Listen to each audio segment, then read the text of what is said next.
Job अड्डा 24/7। तो एक बार फिर से आप सबकी टीम, आपके चहेते टीचर्स आप सभी के सामने आ गए हैं। बट यहाँ पर आज हम आपको कुछ पढ़ाने नहीं आए, तो यस, इस बात से आप निश्चिंत रहिएगा कि आपको कुछ पढ़ाया जाएगा। कोई जीके की क्लास होगी, क्वांट्स होगा, रीजनिंग होगा, कुछ नहीं होने वाला। आज हम यहाँ पर आप सभी से अपने मन की बात करने वाले हैं। देखिए, साल का अंत होने वाला है, तो कुछ बातें ऐसी हैं जो हम आपसे नहीं कर पाए, बट हमें लगता है कि हमें आपसे शेयर करनी चाहिए। तो आज का सेशन यहीं पर होने वाला है, सबके मन की बात जानेंगे। जैसे प्राइम मिनिस्टर मोदी लेकर आते हैं मन की बात सेशन, ऐसे ही आपके एडुकेटर्स लेकर आए आपके लिए मन की बात सेशन। तो यहाँ पर हर टीचर से कुछ हमारे पास सवाल हैं जो बनाए हैं और ये पूछने वाले हैं। तो ये जो सेशन है बहुत आपके लिए एक्साइटिंग सेशन होने वाला है। तो चलिए शुरुआत करते हैं। तो यहाँ पर जो मेरा पहला सवाल है, without any waste of time हम चलते हैं सबसे पहले अमन सर के पास और उनसे पूछने वाले हैं एक धमाकेदार क्वेश्चन। और धमाकेदार क्वेश्चन आज का क्या होने वाला है जो मेरा है, ठीक है, मैंने प्लान किया कि मुझे शायद अमन सर से ये पूछना चाहिए। तो अमन सर, हाय, कैसे हैं आप? मैं बिल्कुल ठीक हूँ मैम। ऑलराइट, तो सर मेरा ना पहला आपसे एक सवाल है और मुझे ऐसा लगता है कि कई सारे स्टूडेंट का ये सवाल है, तो मैं एज अ कलीग या आप एक एडुकेटर की तरह ये क्वेश्चन नहीं पूछ रही हूँ, बट एक स्टूडेंट की तरह मैं आपसे क्वेश्चन पूछना चाहती हूँ। और मेरा क्वेश्चन ये है कि सर, आपने 2024 में कई सारी चीजें अपने स्टूडेंट्स के लिए प्लान की होंगी और आपको ऐसा भी लगा होगा कि कुछ चीजें आपकी प्लानिंग के अकॉर्डिंग नहीं हुई होंगी। तो ऐसा कौन सा लाइक ड्यूरिंग द टीचिंग ऐसा कौन सा एक्सपेक्ट आया जो आपको लगा कि मैंने प्लान किया था बट मैं इसको डिलीवर नहीं कर पाया, और आप क्या इसको 2025 में इम्प्रूव कर पाओगे? तो ये हम लोग जानना चाहते हैं। तो देखते हैं अमन सर क्या बताने वाले हैं। Thank you ma'am. तो यस, एक टीचर होने के नाते इतने बड़े प्लेटफॉर्म पर जब आप होते हैं तो आपकी जिम्मेदारियां भी उसी लेवल पर बड़ी होती हैं। तो 2024 में मैंने कुछ ऐसी चीज़ें प्लान की थी जो पूरी तरह से एग्जीक्यूट नहीं हो पाई। जैसे कि मैं आपको बताता हूँ, जब भी मैं बच्चों से इंटरेक्ट करता हूँ कि इंग्लिश सब्जेक्ट में आप लोग सबसे ज़्यादा कहाँ पर प्रॉब्लम फेस करते हो, स्ट्रगल करते हो, तो एक जो सबसे बड़ा जो प्रॉब्लम बच्चे बताते हैं, सोर पॉइंट, दैट इज़ वोकैबलरी। कि सर ग्रामर तो हम कर लेते हैं, जैसे तैसे हम रूल्स हैं रट लेते हैं, याद कर लेते हैं, प्रैक्टिस करके हो जाता है, लेकिन वोकैबलरी में हम क्या करें हमें समझ नहीं आता। सबसे पहला प्रॉब्लम ये होता है कि सर एक तो अनलिमिटेड वर्ड्स हैं, कहाँ से शुरू करें कहाँ तक ख़त्म करें हमें कुछ नहीं पता। तो ये एक ऐसा पॉइंट है जिसका मैंने सोल्यूशन निकाला है अपने पिछले 10 साल के एक्सपीरियंस में। तो मैं बच्चों के साथ शेयर करना चाहूँगा पहली चीज़ कि वोकैबलरी नो डाउट बहुत बड़ा एक समंदर है, लेकिन अगर आप देखोगे तो आपके एग्ज़ाम में पूछे जाने वाले शब्दों की एक सीमा है, एक लिमिट है। ये बिल्कुल वैसा ही है जैसे आप स्कूल में होते हो तो मैथ में टेबल्स तो अनलिमिटेड नंबर्स तक की होती है, लेकिन आपको स्कूल में टेबल्स सिर्फ 20 तक याद कराई जाती हैं, क्योंकि अगर आपके 20 तक के पहाड़े आपको आते हैं तो आप उसी के बेसिस पे जो चीज़ें आप सीखते हो, मल्टीप्लिकेशंस के टेक्निक सीखते हो, उसी के बेसिस पे आप किसी भी नंबर का पहाड़ा या टेबल आप डिराइव कर लेते हो, बना लेते हो। तो मैंने अपने 10 साल के एक्सपीरियंस में देखा है कि लगभग कुछ ऐसे 1200-1300 वर्ड्स हैं। अगर आपको ये शब्द पता चल जाएं और उसको एक सिस्टम के तहत आप सीखते हैं, एक प्रोसेस में अगर आप सीखते हैं, तो वोकैबलरी का प्रॉब्लम 95% तक कम किया जा सकता है। मतलब पेपर में आने वाले 100 में से 95 शब्दों के आंसर्स, क्वेश्चंस के आंसर्स आप दे सकते हैं, और ये प्रूवन है, ये मैंने पढ़ाया है, बच्चों से मुझे इसका रिस्पॉन्स मिला है। तो यस, ये एक चीज़ थी जो मैंने पिछले साल शुरू करने का प्लान किया था, बट मैम नहीं हो पाया। शुरू किया था बट पूरे तरीके से इंप्लीमेंट नहीं हो पाया एडिटोरियल के सेशंस के थ्रू। इनफैक्ट मैंने एक द वायरल वोकैब करके सीरीज़ भी शुरू की थी, वो उस समय पर ठीक से नहीं हो पाई थी, बट मैं दोबारा से आने वाले साल में इसको शुरू करने वाला हूँ और मुझे पता है कि इसको बहुत ज़्यादा अच्छा रिस्पॉन्स भी मिलेगा। और बच्चों के लिए ये सबसे ज़्यादा, आई वुड से कि पूरे यूट्यूब प्लेटफॉर्म पे शायद पहला एक ऐसा सेशन होगा, सीरीज़ होगी, जिसमें आपको वोकैबलरी एक बहुत अच्छे तरीके से समझ में आएगी और ऐसे कि आप उसे भूलेंगे नहीं। तो आप बने रहिएगा हमारे साथ, हम आपको आगे अपडेट्स देते रहेंगे और मेरे ख्याल से न्यू ईयर के बाद पहले हफ्ते में ही आपको, जनवरी के पहले वीक में ही आपको ये क्लासेस मिल जाएंगी। तो करण सर से अब मैं बात करना चाहूँगा। करण सर, क्या कुछ ऐसा था जो आपको पढ़ाई कराते समय, क्लासेस कराते समय ऐसा लगा हो कि is there any one thing जो आपको कभी फील हुई हो कि मैंने पढ़ाया तो है लेकिन यार मैं इसको और अच्छे से पढ़ा सकता था? कई बार एज अ टीचर मुझे ये फील आता है, तो क्या आपके साथ कभी ऐसा हुआ है? सर जैसे मतलब मेरा लगभग 15-16 साल का एक्सपीरियंस है, तो मैंने स्टूडेंट्स को यही देखा है मैथ्स के अंदर, जब वो बच्चे पढ़ाई करते हैं तो मैक्सिमम बच्चे अगर फेल होते हैं किसी सब्जेक्ट में तो सबसे ज़्यादा जो नंबर उसमें आता है ना, वो क्वांट का ही होता है, मैथ्स का ही होता है। मैथ से डर लगता है बच्चों को, बहुत सारे बच्चों को कैलकुलेशन से बहुत ज़्यादा डरते हैं, क्योंकि यहाँ पे बात आ जाती है स्पीड की। अगर आप किसी क्वेश्चन को सॉल्व करने के लिए टाइम देते हो, अगर एक बच्चे को 2 से 3 मिनट का टाइम दिया जाए, हर बच्चा, एवरेज बच्चा भी उसको सॉल्व कर लेगा। लेकिन एग्जाम में आपको एक टाइम लिमिट मिलती है। ज़्यादातर एग्जाम में आपको 36 सेकंड्स मिलते हैं। प्रीलिम्स जैसे एग्जाम्स के अंदर आपको 36 सेकंड का समय मिलता है ओवरऑल हर क्वेश्चन को सॉल्व करने का। मैथ्स को सॉल्व करना इज क्वाइट डिफिकल्ट इतने टाइम। यहाँ पे वही बच्चा कर पाएगा जिसकी स्पीड होगी, जिसने कैलकुलेशन में थोड़ी सी महारत हासिल करी होगी, जिसने लगातार प्रैक्टिस करी होगी। तो यहाँ पे ना बच्चों को कंसेप्ट आते हैं लेकिन स्पीड नहीं बन पाती है। तो मैंने ना अभी एक रिसेंटली स्पीड मैथ्स का सेशन शुरू किया है, जो मुझे लगता है कि थोड़ा सा पहले शुरू करना चाहिए था, लेकिन हाँ अभी भी मैंने उसको शुरू किया है और धीरे धीरे उस पर रिस्पॉन्स आने लगा है, जो मुझे लगता है कि बच्चों के लिए बहुत ज़्यादा स्पेशल सेशन रहेगा। उसके अंदर क्या है कि हम बहुत सारे ट्रिक्स की बात करते हैं, बहुत छोटी छोटी माइनर कैलकुलेशंस, जैसे बच्चे मल्टीप्लाई कैसे फास्ट कर सकते हैं, डिवाइड कैसे फास्ट कर सकते हैं, स्क्वायर रूट, क्यूब रूट, ये छोटी छोटी सी बेसिक चीज़ों में ना इतना वक्त गुजार देते हैं बच्चे, वो पुराने चीज़ों से ही सॉल्व करते हैं, क्योंकि हम बचपन से जो करते आ रहे हैं ना, हमें वही आदत होती है नॉर्मल सॉल्व करने की। तो ये चीज़ हम फास्ट करते हैं इस सेशन के अंदर और काफ़ी अच्छा रिस्पॉन्स अभी आने लगा है। मुझे आई गेस 15 दिन हुए हैं ये सीरीज स्टार्ट किए हुए, और ये पूरे अगले साल चलेगी। ये एक सीरीज मैं नई लेके आया हूँ स्पीड मैथ्स। ये हमारे इसी गवर्नमेंट जॉब्स अड्डा 24/7 चैनल पे 8:30 बजे का सेशन होता है, और ये हर बच्चे को देखना चाहिए। नाउ सागर सर, मेरा आपके लिए एक सवाल है। जी सर। सर सेम ऑलमोस्ट ऐसा ही सवाल है कि क्या कोई ऐसा कोई मैराथन है, कोई स्पेशल सेशन था जो आपको लगता है कि इस साल आप वो बच्चों के लिए नहीं कर पाए, और वो आप आगे अगले साल 2025 में बच्चों के लिए धमाकेदार कुछ नई चीज़ प्रेजेंट करने वाले, ऐसा कुछ? हाँ जी सर, है बिल्कुल, एक सेशन है ऐसा। एक्चुअली मैं पिछले साल चाहता तो था ऐसा कुछ कि इस साल में मैं कवर अप करूँ बहुत सारी चीज़ें ऐसा, मतलब लेकिन एक मैराथन सेशन में चाहता था, एंड कुछ सेशंस ऐसे जो कि पर्टिकुलरली कुछ एक एग्ज़ाम के ऊपर हो, फ्रॉम वेरी बेसिक से बच्चों को एडवांस तक पढ़ाया जाए, और वो भी फ्री ऑफ कॉस्ट, है ना, EPIT पे। तो ऐसे में मैंने एक सेशन अभी स्टार्ट किया है जो कि हमारा गवर्नमेंट जॉब्स अड्डा 24/7 पे ही चलता है 12 से 1, जहाँ पे मैं SBI क्लर्क के ऊपर लेके आ रहा हूँ। एक्सप्रेस सीरीज़ है 2.0, तो ये आपको देखना चाहिए, क्लर्क एक्सप्रेस सीरीज़। ये सभी मेरे स्टूडेंट्स के लिए है कि जहाँ पे वो स्टूडेंट्स मेरे देख सकते हैं फ्रॉम वेरी बेसिक, पूरा आपको स्टार्टिंग से एंड तक पढ़ाया जाएगा, बेसिक से एडवांस तक। अच्छा, यहाँ पे ये मत सोचिएगा कि सिर्फ प्री पढ़ा के छोड़ देंगे, नहीं, पूरा मेंस तक पढ़ाया जाएगा, ठीक है। तो सभी के लिए ये चीज़ मैं स्टार्टिंग में भी चाहता था, मतलब ये जो साल निकल गया हमारा, मैं चाहता था कि सर मेंस के ऊपर भी लिया जाए सेशंस, लेकिन इतने सेशंस हो नहीं पाते थे मेंस के ऊपर। प्री के ऊपर काफ़ी होते थे लेकिन मेंस के ऊपर नहीं हो पाते थे। इस साल मैं ये ज़रूर चाहूँगा कि बच्चों को मेंस के ऊपर भी कंटेंट पूरा YT पे ही लेके आया जाए, ठीक है। अब एक सवाल मेरा शीतल मैम से है। जी मैम, आपको ये बताना है कि कुछ बच्चे हैं तैयारी कर रहे होते हैं GK की, एग्जामिनेशंस की तैयारी कर रहे हैं, उसमें GK एक बहुत रोल अदा करता है ना। तो ऐसे में GK में बच्चों को बड़ी दिक्कत रहती है, परेशानी का सामना करना पड़ता है। तो आप अपनी टीचिंग स्किल से, अपनी टीचिंग क्वालिटी से आप बच्चों को कैसे बता सकते हो कि ये अप्रोचेस वो बच्चे आप फॉलो करें जिससे कि वो पेपर को आराम से क्रैक कर पाए? स्ट्रैटेजी टाइप जी, like a strategy type. Sir, पर मैं GK को थोड़ा और इलॉबरेट और ब्रॉड टर्म में लेकर चलूंगी। मैं GA की बात कर लेती हूँ, क्योंकि जनरल Right. अवेयरनेस में हम लोग GK भी कवर कर लेते हैं, करंट अफेयर्स भी कर लेते हैं और GS भी कवर कर लेते हैं। राइट। पर जब हम इस सब्जेक्ट की बात करते हैं ना सर, GK, GS, GA, बच्चों को लगता है अरे मैम हिस्ट्री पढ़ना पड़ेगा, फिजिक्स पढ़ना पड़ेगा, केमिस्ट्री, साइंस, ज्योग्राफी।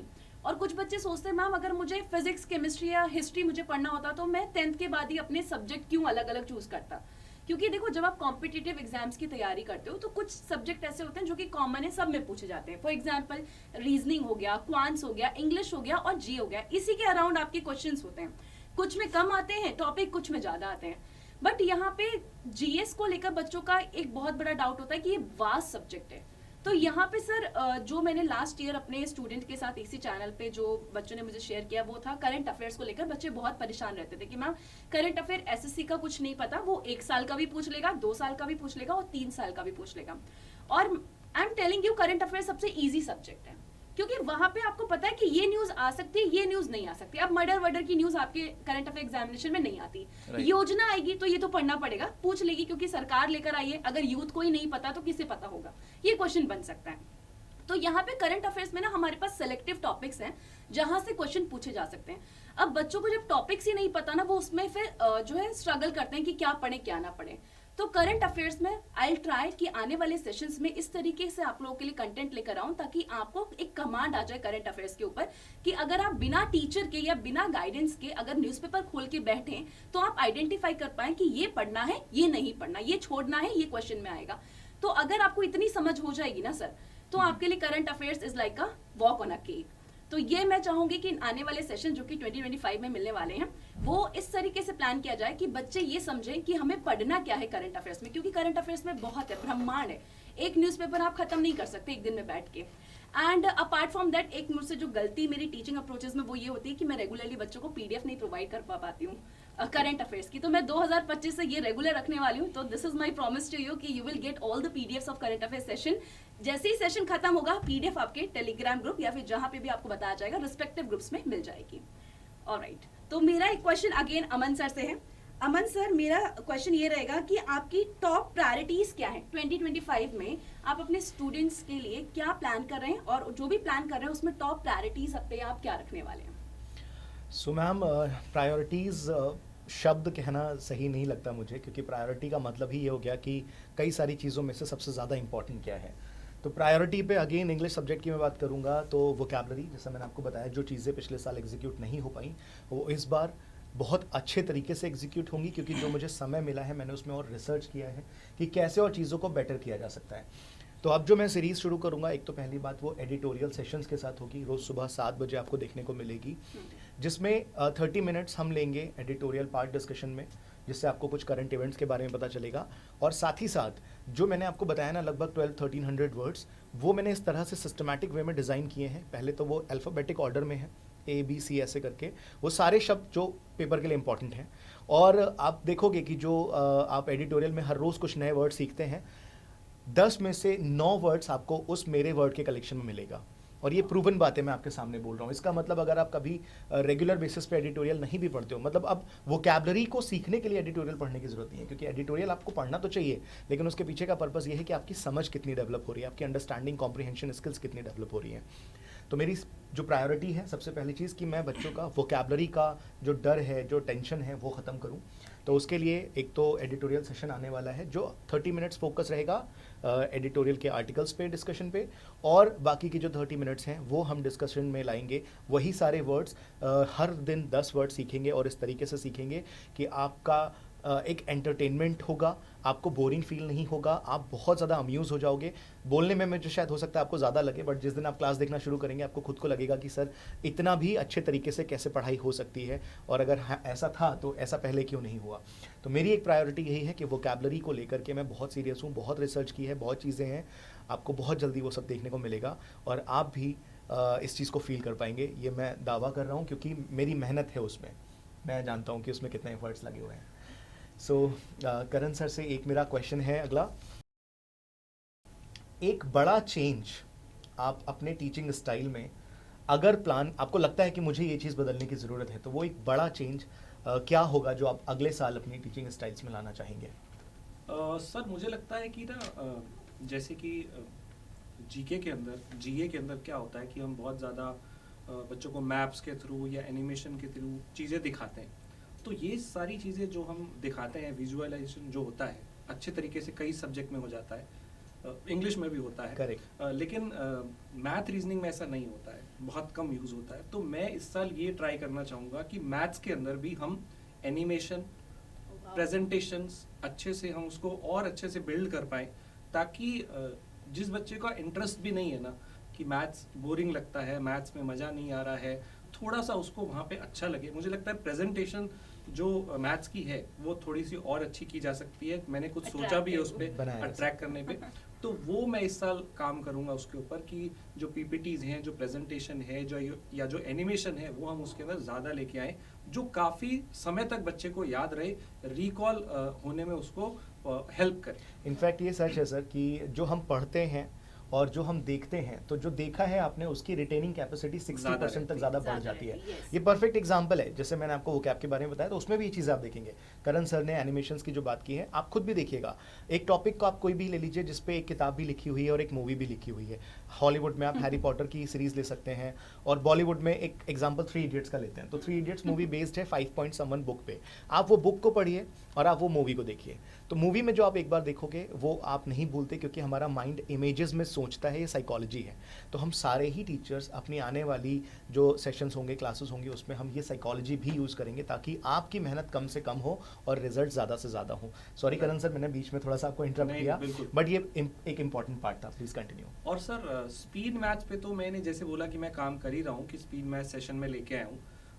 ज़्यादातर बच्चों को दो चीज़ों में और भी दिक्कत होती है। डाटा इंटरप्रिटेशन, क्योंकि एग्जाम में क्या होता है, डीआई जब ग्राफ वाले क्वेश्चंस आते हैं तो एक अलग तरह की कैलकुलेशन और एक अलग तरह का वहाँ पे सेट होता है, जिनमें बच्चे उतने अच्छे से कमांड नहीं कर पाते, आंसर नहीं दे पाते जल्दी।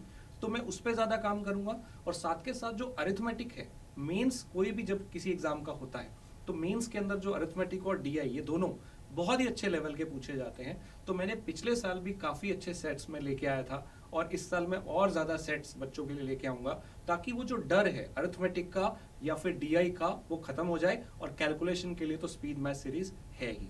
तो पूरा कंप्लीट पैकेज यहाँ पे चलेगा। सागर सर, मेरा आपके लिए ये सवाल है कि यही अगले साल 2025 में जी। आप बच्चों को रीजनिंग के लिए क्या एक्स्ट्रा सपोर्ट करने वाले हो? क्या कुछ नई चीज़ें आप लेके आने वाले हो जिससे रीजनिंग में ऑलरेडी बच्चे स्कोर अच्छा करते हैं, राइट। और अच्छा कर पाए? हाँ, तो सर इसके लिए मैं ये सोच रहा हूँ कि बच्चों को सबसे पहले तो एक ऐसा सेशन लिया जाए जहाँ पे बच्चों को मोटिवेशन सा फील हो। एक मोटिवेशन सेशंस भी लेने पड़ेंगे सर, हम ही सभी को लेने पड़ेंगे, सिर्फ नॉट इंडिविजुअली मी, सभी को लेने पड़ेंगे, जिससे कि बच्चों को एक लगे कि हाँ टीचर्स हम पे ध्यान दे रहे हैं, हमें मोटिवेट भी कर रहे हैं, सिर्फ पढ़ाने के अलावा हमें मोटिवेट भी कर रहे हैं। क्योंकि बच्चा कभी कभार क्या होता है सर, एग्ज़ाम देता है और बाई चांस प्री में रह जाता है ना, जब स्टूडेंट, तो बिल्कुल। वो टूट जाता है, उसका मन ही नहीं करता अगला पेपर देने का। तो उसे एक मोटिवेशन की ज़रूरत पड़ती है जिससे कि वो वापस कम बैक करे, है ना। तो उसके लिए सर हमें मोटिवेशन सबसे पहले एक सीरीज लेके आनी पड़ेगी जहाँ पे हम बीच बीच में बच्चों को मोटिवेट भी करें। हम अपने सेशंस के स्टार्टिंग में भी कर सकते हैं। स्टार्टिंग में जब हम स्टार्ट करते हैं तो इंट्रोडक्शन के साथ हम लोग एक थोड़ा सा मोटिवेशनल बूस्टर भी दे सकते हैं बच्चों को, जिससे कि उन्हें एनर्जेटिक फील हो। साथ के साथ मैं स्पेशली बच्चों को ये कहना चाहूँगा सर कि मेंस के ऊपर प्रॉपर सीरीज लेके हम लोग आ रहे हैं। जैसे एसबीआई क्लर्क हमने सोचा हुआ है, इसके ऊपर हम लोग मेंस तक पढ़ाएंगे।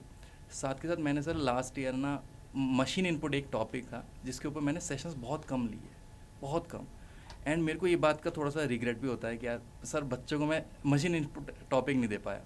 तो अब इस बार 2025 में मशीन इनपुट टॉपिक पे सबसे ज़्यादा क्वेश्चन उठाऊंगा सर। Great. पक्की बात है सर, सबसे ज़्यादा क्वेश्चन मेरे को मशीन इनपुट के ऊपर उठाना है। तो बच्चों आपका ये जो टॉपिक होता है वो 5 मार्क्स का आता है, एसबीआई पीओ हो चाहे एसबीआई क्लर्क हो, किसी भी एग्जामिनेशन में जाओगे और सिर्फ ये मेंस में देखने को मिलता है। तो इसके ऊपर मैं लगातार सेशंस लिए हूँगा और काफ़ी सारी चीज़ें इसके अंदर आपको मैं बताने वाला हूँ। हर एक छोटे से छोटे क्वेश्चंस, बड़े से बड़े क्वेश्चंस सब इसके अंदर कवर अप होने वाले हैं। एंड अब मेरा एक और सवाल है, अब मैम से है। जी मैम, आपको बताना है एक क्वेश्चन जो कि बच्चों के दिमाग में काफ़ी रहता है और आपको भी ऐसा फील होता होगा। कभी कोई ऐसे दिन रहे हैं आपके जब आपको लगता हो कि आप क्लास के लिए प्रिपेयर नहीं हो, या फिर आपको लगता है कि आज मन सा नहीं हो रहा क्लास लेने का, लेकिन फिर भी आपको लेना पड़ रहा हो, तो आप उस मोमेंट पे कैसे अपने आप को मोटिवेट करके आप क्लास लेने जाते हो और बच्चों को ठीक से समझाते हो? कैसा आप बताना चाहोगे इसके ऊपर? जी हाँ, सागर सर का भी क्वेश्चन कुछ मोटिवेशन सीरीज से था, तो उन्होंने उसी में घुमा के मेरे से क्वेश्चन पुट ऑन कर लिया। हाँ सर, ऐसे कई बार, एक दो बार नहीं बल्कि मैं बोलूँगी कि कई बार ऐसा टाइम आता है कि सेशन में जाने से पहले बहुत डीमोटिवेटेड फील करते हैं। एंड ये मैं अपना बता रही हूँ, माइट भी आप लोग भी सब इससे रिलेट करें। कई बार हमारे चैनल की बात करें तो हमें पता है कि हम लोग मैराथन सेशन बहुत सारे करते हैं, ठीक है, ये तो आप सभी एग्री करेंगे। PYQs हो गए, एग्जाम बेसिस पे हम टारगेट करके मैराथन सेशन करते हैं, 3-3 घंटे के सेशन करते हैं। मैं मंथली करंट अफेयर्स करवाती हूँ, वीकली करंट अफेयर्स करवाती हूँ, 6 महीने का, 1 साल का। और जब बच्चा आता है 4 लाइव, 5 लाइव, 6 लाइव, वो मोमेंट होता है कि जितना प्लान किया था वहीं पे डिमोटिवेशन आ जाता है। बट फिर मैं सोचती हूँ कि अरे कोई बात नहीं, माइट भी ये जो 6 बच्चे मेरा सेशन देख रहे हैं इनको मेरा कंटेंट पसंद आया होगा, शायद इनको मेरा पढ़ाने का तरीका पसंद है, तो क्यों ना मुझे उनके लिए मोटिवेटेड फील करना है और Right. उसी एनर्जी उसी एंथुजियाज्म के साथ मैं अपना सेशन कंटिन्यूअसली, चाहे 3 घंटे का हो चाहे 4 घंटे का हो, वो मैं रेगुलरली कंटिन्यू करती हूँ, इर्रिस्पेक्टिव ऑफ दैट कि मेरे 3000 लाइव हैं या मेरे 3 स्टूडेंट लाइव हैं या मेरे 30 स्टूडेंट लाइव हैं। I am very much like relate करती हूँ मैं अपने स्टूडेंट से, और मेरे जो प्रोमिस हैं, आप मेरी कभी सर टाइम निकाल के मेरी लाइव क्लास में आना, आपको मजा आ जाएगा। तो मैम, यस, बिल्कुल। ये मेरा एक मोटिवेशन रहता है जब मैं देखती हूँ कि अरे 3 बच्चे आए, बट सेम मोमेंट में वही 3 बच्चे मुझे वापस से मोटिवेट करते हैं कि अरे मैम हम तो है ना, आप अपना सेशन कंटिन्यू रखिए। मैम यहाँ पे एक बात मैं कहना चाहूँगा, बिल्कुल क्या सर। पता वो जो 6 बच्चे आपको देख रहे हो उन्हीं में से ही कोई सिलेक्शन दे के चला जाए आपको। बिल्कुल है सर, ना मैम? सर ऐसा हुआ भी है। हाँ। मतलब एक क्रैश कोर्स आया था जिसमें आपके साथ शेयर करना चाहूंगी, क्रैश Right. कोर्स आया था एसएससी सीजीएल का, उसमें 15 एंट्री आई थी अपने पास। ओके। तो 15 एंट्री थी, अब हम क्रैश कोर्स लेकर आए तो मैंने वो सेशन किया था अपना, हाँ जी। एंड उसमें से एक एसएससी सीजीएल इतिहास रेडी मेरा एक स्टूडेंट है, उसका सीजीएल प्री क्लियर भी हुआ है। 15 स्टूडेंट में एक का प्री क्लियर हुआ है, ओके। तो सर प्रोबेबिलिटी आप निकाल सकते हैं, आप तो 5 के टीचर हैं और आप रीजनिंग के टीचर हैं।